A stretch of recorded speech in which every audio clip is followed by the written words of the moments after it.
Elles sont syriennes, irakiennes ou encore afghanes. Et face au sous-préfet de la Moselle, elles présentent leur parcours dans un français plus que correct. Toutes ont fui leur pays en guerre. Ces femmes sont maintenant en situation régulière. Leur objectif à présent, trouver un travail et s'intégrer pleinement dans la société. Comme Laura, irakienne, arrivée en France en novembre 2015. En Irak, j'ai fait mes études en mathématiques. J'ai travaillé pendant un an donné de cours, mais à cause de la guerre, je suis ici en France. Je suis en train d'apprendre le français pour travailler mon projet. Depuis fin septembre, 15 femmes se retrouvent ainsi 2 à 3 demi-journées par semaine dans les locaux de l'association Retravailler, située à Saint-Julien-les-Messes. L'action est réservée aux femmes primo-arrivantes. Int en bénéficie. En Syrie, elle était pharmacienne. Elle est arrivée en France en novembre 2015. En France, c'est pas facile de travailler comme pharmacienne. Maintenant, je recherche pour un autre travail comme secrétaire médicale, parce que j'ai travaillé en Jordanie pour 2 ans comme secrétaire médicale. Grâce à cette formation, je sais comment je peux faire enquête métier, comment je peux prendre un stage, comment je peux faire mon CV. Pour la plupart, elles ont travaillé dans leur pays d'origine, mais c'est compliqué pour elles d'obtenir un travail en France parce qu'il leur manque certaines connaissances. Elles n'ont pas forcément les outils, le CV, la lettre de motivation, et puis elles n'ont pas forcément connaissance des métiers qu'elles pourraient exercer en France. Donc notre but, c'est de les aider pour réussir leur intégration. Pour mener cette action, l'association Retravailler perçoit des aides de l'État, tout comme une vingtaine d'autres associations mosellanes qui portent des projets similaires. Un pan de la politique migratoire pour intégrer au mieux les étrangers sur le département. On sait que ce département est un département qui a une forte pression migratoire avec plus de 5000 demandeurs d'asile sur l'année 2018 par exemple. On sait aussi que beaucoup d'entre eux, provenant des pays des Balkans, n'auront pas accès à l'asile justement et donc devront sûrement regagner leur pays d'origine. Mais pour autant, certains ont un statut de protégés ou de réfugiés. Et pour ces personnes-là, l'État accompagne des projets qui vont permettre leur intégration durable et réussie en France. En 2018, 230 000 € ont ainsi été versés aux différentes associations pour venir en aide aux étrangers en situation régulière. Pour 2019, le gouvernement a décidé de doubler cette aide.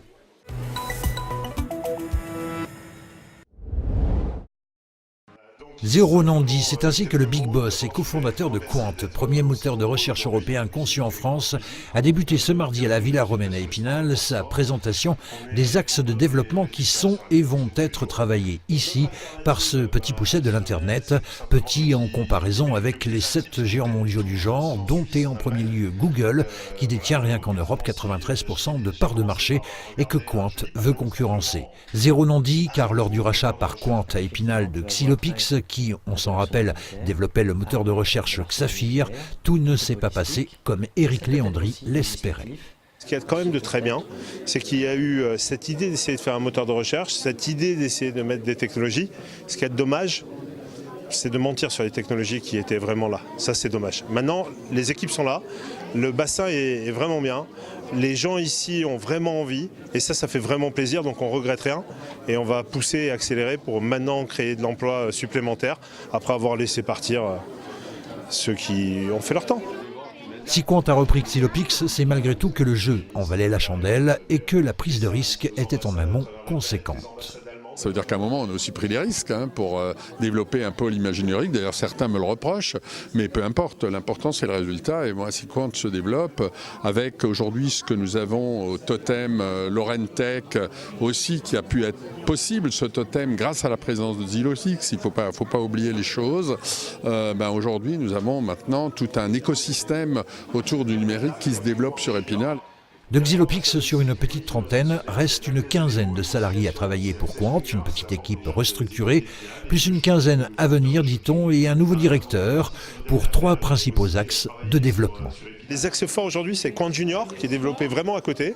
C'est Quant Shopping aujourd'hui qui nous permet de faire de l'argent sur Quant. Épinal fait déjà 15% de notre chiffre d'affaires grâce à Quant Shopping. Et puis ça va être Quant Campus, c'est la formation des entreprises, des TPE, des PME, des grands groupes. Un redémarrage de l'activité sur Épinal vraiment fort pour faire du chiffre. Et en une année, Quant Enterprise a fait plus de chiffre d'affaires que malheureusement Xylopix en 9 ans, donc on avance. Vous l'utilisez? Alors je commence à l'utiliser seulement, je dois dire.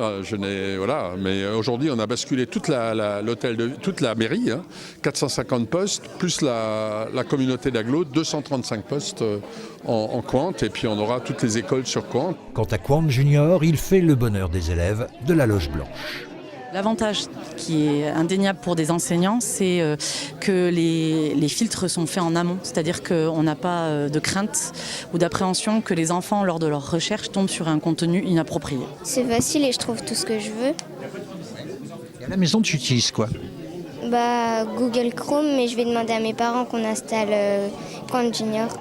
Face à ceux qui ont pour modèle économique la captation massive et l'exploitation des données personnelles, Quant garantit la non-traçabilité de ses utilisateurs, le respect de la vie privée, un moteur de recherche qui enregistre déjà en 28 langues 100 millions de visites par mois.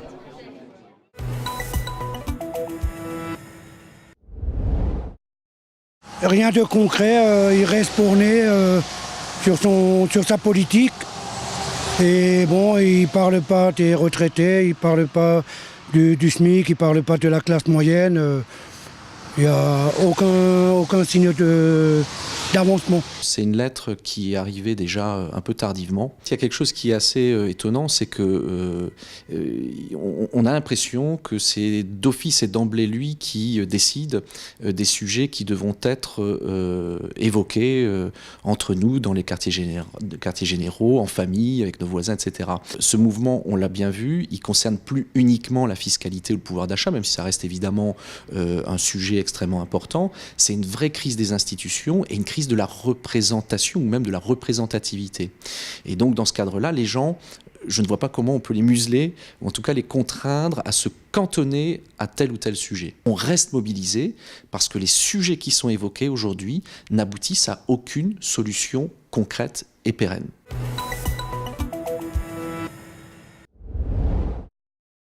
Construire une aciérie électrique en Lorraine, c'est l'un des grands projets présentés ce matin par la CGT devant son secrétaire national Philippe Martinez.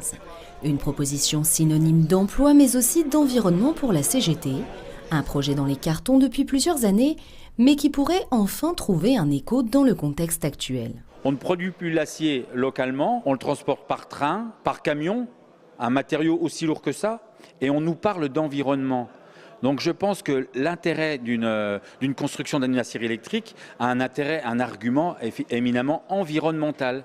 La fabrication d'acier électrique émet beaucoup moins de CO2 et ça permettrait effectivement d'utiliser la ferraille, qui est la matière première locale, de l'utiliser sur place. Selon la CGT, le projet d'aciérie électrique permettrait de créer 200 emplois.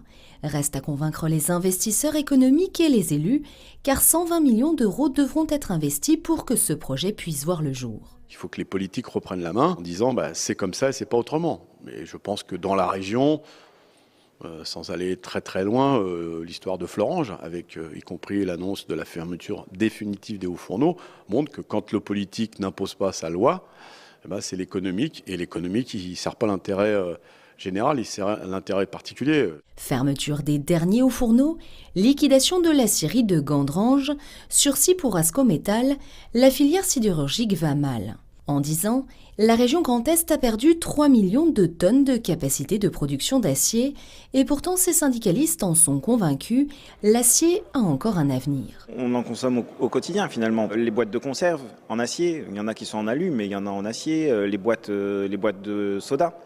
Ils sont en acier, donc on en a tous les jours. La voiture, on l'utilise tous les jours, l'avion, les bateaux. Reste à savoir si cela suffira à convaincre.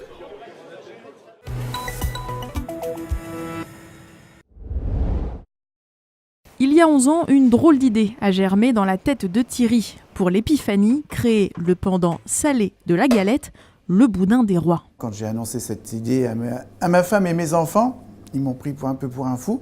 On est sur le même principe que la galette, oui. Sauf qu'on est dans le boudin et avec le petit cochon. Et tous les ans, on a un petit cochon et j'y tiens. On a du mal à les trouver, les petits cochons, mais on les trouve. C'est-à-dire que quand je me suis rapproché de ce fournisseur de fèves et que je lui ai expliqué le principe, et il m'a pris aussi, lui, pour un illuminé, Et après, j'ai dit, bah voilà, il faut que ça rentre dans l'entonnoir, il faut pas que ça perce mon boyau, il faut pas qu'il y ait de contours coupants, etc. Donc, d'où la difficulté et de trouver ces fèves qui correspondent à l'utilisation. Côté préparation, la recette reste la même, son boudin noir maison, récompensé lors de plusieurs concours. Thierry est attaché aux traditions. Tout à l'ancienne, l'épluchage, la cuisson, la fabrication. Alors ça, on n'a rien changé, les oignons, le gras, le sang. Après, il y a le petit Monsieur Plus. Un assaisonnement qui restera secret, tout comme la position de la fève dans chaque brasse. Elle est partie. Elle est là. Là, je peux la faire glisser, je peux la faire emmener là. Il ne faut pas qu'on la voie à travers de l'enveloppe. Naturel, tout ça, c'est du produit naturel. Hein. Pas d'indice donc pour les curieux, sa place reste aléatoire, une surprise qui amuse les clients fidèles et en attire d'autres. Qui viennent exclusivement au mois de janvier, surtout des familles avec des enfants, parce que souvent les enfants ne mangent pas de boudin tout au long de l'année, suffit qu'il y ait une fève dedans, les enfants mangent du boudin. Comité d'entreprise ou groupe de chasseurs se laisse aussi séduire, un succès qui ne se dément pas. C'est le meilleur boudin noir que je connaisse. Ici, vous avez le vrai, véritable boudin. Oui, j'en prenais même avant que ce soit le boudin des rois. On ne se lasse pas, non, parce que les ventes sont multipliées par 4, voire 5, par rapport à la vente normale. Très sérieusement, je ne pensais pas que ça allait durer 10 ans. Et là, cette année, il y a du boudin qui sont partis sur les pistes de ski, qui sont partis, là j'ai du boudin qui part à La Réunion. Et les gens demandent maintenant. Je suis très content que c'est de cette idée, que ça fonctionne. Thierry cherche encore à concrétiser d'autres pistes de charcuterie revisitées. En attendant, les collectionneurs ont jusqu'au 31 janvier pour tenter de trouver toutes les fèves de la collection 2019.